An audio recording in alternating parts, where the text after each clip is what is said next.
আসসালামু আলাইকুম ওরহমতুল্লাহি ওবরাকাতুহু। তো আজকে মাওয়ার উদ্দেশ্যে ঘোরার জন্য বের হয়েছি।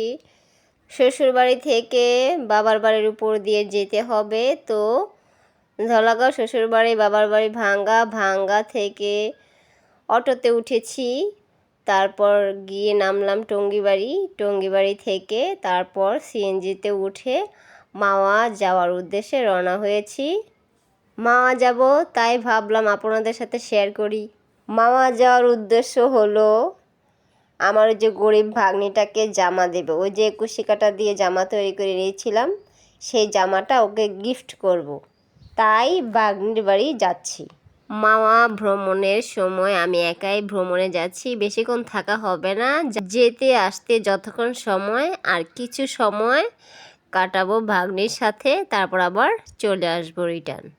তো সিএনজি থেকে নেমে রাস্তা দিয়ে যাওয়ার পর ওদের বাড়িতে যেতে ছোট একটা বাঁশের পুল পড়েছে, ওটাকে আমরা বলি পুল। যাতায়াত করার জন্য পানির উপর দিয়ে এই বাঁশের পুল তৈরি করা হয়েছে। বাঁশের পুল পেরিয়ে ওকে নিয়ে চলে আসলাম মাওয়াতে ঘোরার জন্য। তো আমার ভাগ্নি লাল একটা 3 পিস পরেছে, পরে আমার সাথে চলে এসেছে। প্রথমে আমরা উঠলাম, এই যে নৌকা দেখতে পাচ্ছেন, নৌকার মধ্যে আমার ভাগ্নি উঠে বসেছে। তারপর বসলাম বাহিরে থাকার জন্য চেয়ার দেওয়া হয়, সেই লম্বা চেয়ার, কাঠের চেয়ারের মধ্যে বসলাম এবং চারপাশে একটু দেখতেছি। তো মাওয়া আমরা পুরান ঘাটে এসেছি, নতুন ঘাটে নয়, পুরান ঘাটে এসেছি। আর এখানে পার্ক আছে, তো পাশে নাগরদোলা আছে। তো ভাগ্নে আর আমি আবার নৌকায় উঠেছি, উঠেও আর আমি বসে ছবি উঠালাম, পাশাপাশি বা একা বসে ছবি উঠালাম। তারপর কিছুটা খানি হেঁটে সামনের দিকে এগিয়ে আসতেছি। এখন পার্কে ঢুকবো, এই যে পার্কের রাস্তা, এই পার্কে এখন ঢুকতেছি। তো আমার ভাগ্নে আর আমি আস্তে আস্তে পার্কের ভিতর ঢুকতেছি। দেখতে অনেকটাই ভালো লাগে, কি সুন্দর দেখেন, সিঁড়ির মতো দিয়ে দিয়েছে কাঠ দিয়ে। পানির উপরে কিন্তু পার্কটা, পানির উপরে পার্ক, কাঠ দিয়ে দিয়ে সিঁড়ি তৈরি করে নিয়েছে, কাঠ দিয়ে তৈরি। তো আমি স্টাইল করে করে ঘুরতেছি, ভিতরের দিকে যাচ্ছি এখন। এগুলো সব বাঁশ কাঠ দিয়ে তৈরি এবং রং দিয়েছে, কি সুন্দর করে সাজিয়েছে, পরিবেশটা অনেক দেখতে ভালো লাগছে। এই পার্কটা তৈরি হয়েছে পানির উপরে, দেখুন চারপাশে শুধু পানি আর পানি। আমরা পানির উপরে দাঁড়িয়ে আছি, পানির উপরে এই যে সুন্দর করে বাঁশ কাঠ দিয়ে পার্কটা সুন্দর করে সাজিয়ে নিয়েছে। আমার কাছে খুবই ভালো লাগতেছে, তাই আনন্দে আর মনের সুখে ঘুরতেছি। তো আমি বেশিরভাগ সময় যেখানে যাই একা একা ঘুরতে যাই।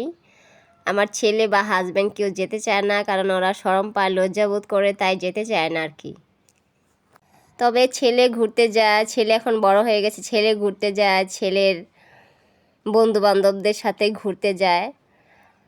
তো আমার সাথে ঘুরতে আসে না, ওর যেখানে মনে চায় বন্ধুবান্ধবদের সাথে ঘুরতে যায়। তো ছেলে বড় হয়ে গেছে, ওর মনের ইচ্ছা মতো ঘুরুক, আমি তাতে কোনো বাধা দিই না। আর আমিও নিজে যেখানে মনে চায় একা একাই ঘুরতে যাই।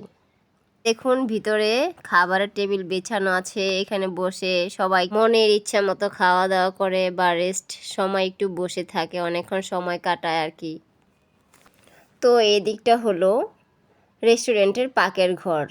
তো আমাদের আবার টয়লেটে চাপ দিয়েছে, তাই আমরা কি করতেছি, এখন রেস্টুরেন্টের ভিতরে পাকের ঘরে রান্নাঘরে ঢুকতেছি এবং টয়লেটে আর কি যাব। রেস্টুরেন্টের পাকের ঘরে ঢুকে গেছি এবং ওয়াশরুমের ভিতরে গিয়েছি আর কি। তো ভিতরে খাবারের দোকান আছে। আমার ভাগ্নি বলতেছে আমার এখন গরম লাগতেছে, আমি এখন খাবো, কিছু কিনে দাও, আমাকে আইসক্রিম কিনে দাও। তারপর এই যে ভিতর থেকে এইখান থেকে আইসক্রিম কিনলাম আর কি ওর জন্য। তারপর রেস্টুরেন্টের পাকের ঘরের ভিতরে আমরা ঢুকে কিছুক্ষণ ঘোরাঘুরি করলাম। পাকের ঘরে যাবার রাস্তার পাশে বসে তখন বলতেছি আমি একটা ছবি উঠাই, ভাগ্নে বললো উঠাও, তাই একটা ছবি উঠিয়ে নিলাম। তারপর মেন গার্ডেনের ভিতরে, পার্কের ভিতরে আর কি ঢুকতেছি। তো কিছু গাছপালা আছে, ওখানে দোলনা আছে, বিভিন্ন রকমের আইটেম আছে। ডোরিমন আছে, পালকি আছে কাঠের তৈরি, বা দোলনা আছে। ওই দোলনার মধ্যে চড়ে আমরা দুজন ছবি উঠিয়েছি, ভাগ্নি আর আমি। আমি গিয়েছি দুপুরের দিকে আর কি, 12টার সময় গিয়েছি আর কি, কিছুক্ষণ ঘুরেছি। এই যে সামনে দোলনা এবং উত্তর দিকে পালকি আছে, পালকি। আর আমি এখন দাঁড়িয়ে আছি দক্ষিণ দিকে, এবং দক্ষিণ দিক থেকে দেখা যায় পদ্মার ব্রিজ।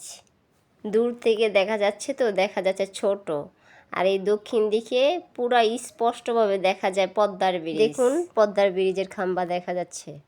আমার হাতে বেশিক্ষণ সময় নেই, তাই রেস্টুরেন্টে ঢুকতে পারলাম না।